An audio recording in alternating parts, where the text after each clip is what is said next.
जी नाज़रीन तुहानूं वैलकम करने खुश आमदीद करने अपने प्रोग्राम बीतियां रुतां दे विच। ते अज दा जिहड़ा साडा टॉपिक अज दी जिहड़ी कहानी है कि एक इंसान दे अंदर 4 मादी ते 4 नार हुंदे ने। ते इन्हां मुतलक अज तुहाडे नाल गुफ्तगू करांगे।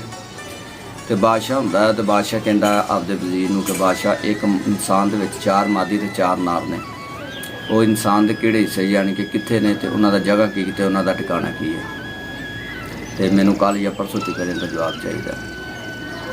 तो वजीर जाके तो घर जाता तो बड़ा चुप जा तो लम्मे पै जाता परेशान जा हो के ना।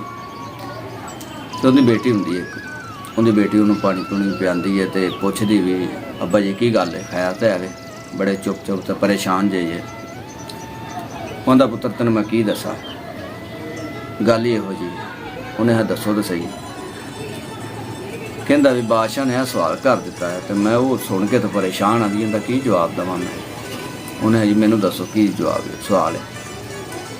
उन्हें भी उन्हें पूछा भी एक इंसान के अंदर 4 मादी तो 4 नार ने, वो कित्थे इंसान के होंगे ने तो उन्होंने जगह की ठिकाना की तो उन्होंने नाम की है। उन्हें हलो अब्बा जी इन्नी की गल है, तुसीं इंज करो कि मेरे बादशाह को ना मैनू टाइम लैके दो तो नाले उन्होंने कहो भी बादशाह सलामत हो, ये तेरे सवाल का जवाब मैं नहीं मेरी बेटी देगी तो लिहाजा मैनू कोई महीने की टाइम दे दो। उन्हें ठीक है जी। वो जाके इस तरह बादशाह ने गल करता टाइम लैके आ जाता। जिस टाइम आता है तो उसकी बेटी उन्होंने कहती कि अब्बा जी मैनू ना 4 यंग जेडे लड़के ने ना वो चाहिए तो 4 ही यंग लड़कियां चाहिए यानी कि नौजवान। वो लिया दिंदा हुण उन्होंने आपदे हिसाब नाल पढ़ा लिखा लेंदी भी की कहना तो की नहीं कहना। जिस टाइम पूरा हो जाता है जाते हैं बादशाह आंदा हाँ जी मेरा सवाल का जवाब आंदे बादशाह सलामत है खड़े उन्हें है तो यानी कि मुंडे तो कुड़ियाँ ने। उन्हें नहीं है तेरे सवालों के जवाब ने। उन्हें किवें जी वो बुलांदी है लड़की नूं। उन्हें लो जी एक मादी आन लगी है इंसान के अंदर जी ना एक मादी वो आन लगी। तो कुड़ी नूं बुलांदी है आंदी हाँ जी तेरा नाम की है। उन्हें मेरा नाम है शर्म।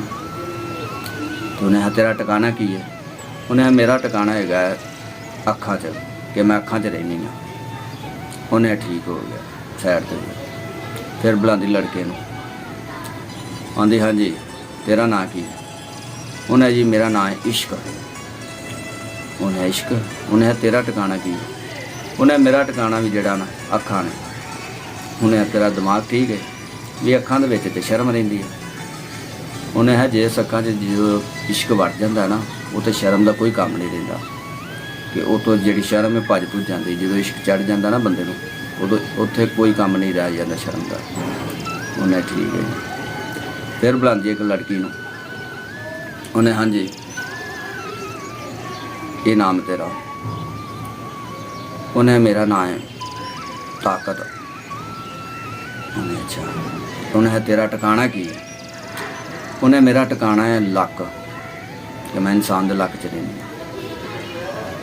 उन्हें ठीक है सैड थे। फिर बुलांदी लड़के नूं। उन्हें हाँ जी तेरा नाम की। उन्हें मेरा नाम है काम। उन्हें भी तेरा ठिकाना की। उन्हें मेरा ठिकाना भी लक च। उन्हें उत्थे तो ताकत रहिंदी है। उन्हें जिस इंसान नूं गम लग जाता ना रोग लग जाता है उत्थे जिहड़ा ना अकल उत्थे ताकत का कोई काम नहीं रहिंदा। वो इंसान फिर कमज़ोर हो जाता है। उन्हें ठीक हो गया। उन्हें अगे आ गए। फिर बुलांदी एक लड़की नूं। उन्हें हाँ जी तेरा नाम की है। उन्हें जी मेरा नाम है अकल। उन्हें भी तू कित्थे रहिंदी। उन्हें मैं इंसान के दिमाग च रहनी। उन्हें ठीक हो गया। फिर बुलांदा लड़के नूं नर नूं। उन्होंने हाँ जी तेरा नाम की है। उन्हें मेरा नाम है गुस्सा। उन्हें भी तेरा ठिकाना की है। उन्हें मेरा ठिकाना है दिमाग।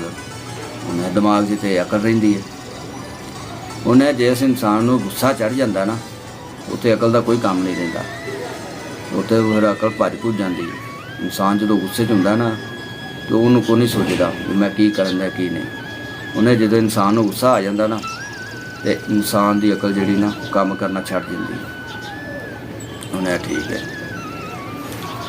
ਫਿਰ ਬੁਲਾਉਂਦੀ ਇੱਕ ਲੜਕੇ ਨਰ ਨੂੰ। ਉਹਨੇ ਹਾਂਜੀ ਤੁਹਾਡਾ ਨਾਂ ਕੀ? ਉਹਨੇ ਮੇਰਾ ਨਾਮ ਮੁਕੱਦਰ। ਉਹਨੇ ਤੇਰਾ ਟਿਕਾਣਾ ਕੀ? ਉਹਨੇ ਮੈਂ ਇਨਸਾਨ ਦੇ ਮੱਥੇ 'ਤੇ ਰਹਿਣਾ, ਨਸੀਬ ਕਿ ਮੈਂ ਇਨਸਾਨ ਦਾ ਮੁਕੱਦਰ ਨਸੀਬ ਹਾਂ ਕਿ ਮੈਂ ਮੱਥੇ 'ਤੇ ਨਾ। ਉਹਨੇ ਠੀਕ ਹੋ ਗਿਆ। ਫਿਰ ਬੁਲਾਉਂਦੇ ਇੱਕ ਲੜਕੀ ਨੂੰ, ਮਾਦੀ ਨੂੰ। ਉਹਨੇ ਹਾਂਜੀ ਤੁਹਾਡਾ ਨਾਂ ਕੀ? ਉਹਨੇ ਮੇਰਾ ਨਾਂ ਲਾਨਤ। ਉਹਨੇ ਤੇਰਾ ਟਿਕਾਣਾ ਕੀ? ਉਹਨੇ ਮੇਰਾ ਟਿਕਾਣਾ ਵੀ ਜਿਹੜਾ ਨਾ ਉਹ ਮੱਥਾ ਹੀ। ਉਹਨੇ ਵੀ ਉੱਥੇ ਤੇ ਮੁਕੱਦਰ ਰਹਿੰਦੇ, ਨਸੀਬ ਰਹਿੰਦੇ ਨੇ। ਉਹਨੇ ਜਦੋਂ ਲਾਹਨਤ ਆ ਜਾਂਦੀ ਨਾ, ਜਦੋਂ ਬੰਦੇ ਨੂੰ ਲਾਹਨਤ ਪੈ ਜਾਂਦੀ ਉਹਦੇ ਮੁਕੱਦਰ ਤੇ ਨਸੀਬਾਂ ਦਾ ਕੋਈ ਕੰਮ ਨਹੀਂ ਰਹਿੰਦਾ। ਉਥੋਂ ਮੁਕੱਦਰ ਨਸੀਬ ਜਿਹੜੇ ਨੇ ਭੱਜ ਜਾਂਦੇ ਨੇ। ਤੇ ਜਿਹੜਾ ਬਾਦਸ਼ਾਹ ਹੁੰਦਾ ਜਿਸ ਟਾਈਮ ਆਪਦੇ ਸਵਾਲਾਂ ਦੇ ਜਵਾਬ ਪੂਰੇ ਸੁਣਦਾ ਹੈ, ਉਹ ਬਈ ਜਿਹੜੀ ਵਜ਼ੀਰ ਦੀ ਲੜਕੀ ਹੁੰਦੀ ਹੈ, ਇੱਕ ਤਾਂ ਉਹਨੂੰ ਅਹੁਦਾ ਦੇ ਦਿੰਦਾ ਤੇ ਇੱਕ ਉਹਨੂੰ ਇਨਾਮ ਨਾਲ ਜਿਹੜਾ ਨਾ ਨਵਾਜ਼ਦਾ ਹੈ। ਬਈ ਉਹਦੇ ਜਿਹੜੇ ਸਵਾਲਾਂ ਦੇ ਜਵਾਬ ਦਿੰਦਾ ਨਾ, ਬਾਦਸ਼ਾਹ ਬੜਾ ਖੁਸ਼ ਹੁੰਦਾ, ਉਹਨੂੰ ਖੁਸ਼ ਹੋ ਕੇ ਇਨਾਮ ਵਗੈਰਾ ਦਿੰਦਾ ਹੈ। ਤੇ ਅੱਜ ਦੀ ਕਹਾਣੀ ਸੀ ਸਾਡੀ ਇਹ 4 ਮਾਦੀ ਤੇ 4 ਨਰ ਦੀ। ਉਮੀਦ ਹੈ ਕਿ ਤੁਹਾਨੂੰ ਅੱਜ ਦੀ ਕਹਾਣੀ ਅੱਛੀ ਲੱਗੀ ਹੋਏਗੀ। ਤੇ ਇਸੇ ਤਰ੍ਹਾਂ ਮਜ਼ੀਦ ਕਹਾਣੀਆਂ ਸੁਣਨ ਵਾਸਤੇ ਸਾਡੇ ਚੈਨਲ ਜਿਹੜਾ ਬੀਤੀ ਰੁੱਤਾਂ ਨੂੰ ਵੇਖਦੇ ਰਿਹਾ ਕਰੋ। ਤੇ ਨਾਲੇ ਤੁਹਾਡੇ ਕੋਲ ਕੋਈ ਹੈ ਇਹੋ ਜਿਹੀ ਕਹਾਣੀ, ਨਸੀਹਤ, ਕੋਈ ਸਿੱਖਣ ਨੂੰ ਜਿਹਦੇ ਵਿੱਚ ਕੁਝ ਮਿਲਦਾ ਹੋਵੇ ਤੇ ਸਾਨੂੰ ਸਾਡੇ ਥੱਲੇ WhatsApp ਨੰਬਰ ਚੱਲਦਾ ਹੋਣਾ, ਉਹਦੇ 'ਤੇ ਸ਼ੇਅਰ ਕਰੋ। ਅਸੀਂ ਤੁਹਾਡੀ ਕਹਾਣੀ ਜਿਹੜੀ ਹੈ ਉਹ ਸ਼ੋਅ ਕਰਾਂਗੇ। ਤੇ ਅਗਲੀ ਕਹਾਣੀ ਵਿੱਚ ਫਿਰ ਤੁਹਾਡੇ ਨਾਲ ਮੁਲਾਕਾਤ ਹੋਏਗੀ। ਤਦ ਵਾਸਤੇ ਅੱਲਾ ਨਿਗਹਿਬਾਨ, ਪਾਕਿਸਤਾਨ ਜ਼ਿੰਦਾਬਾਦ।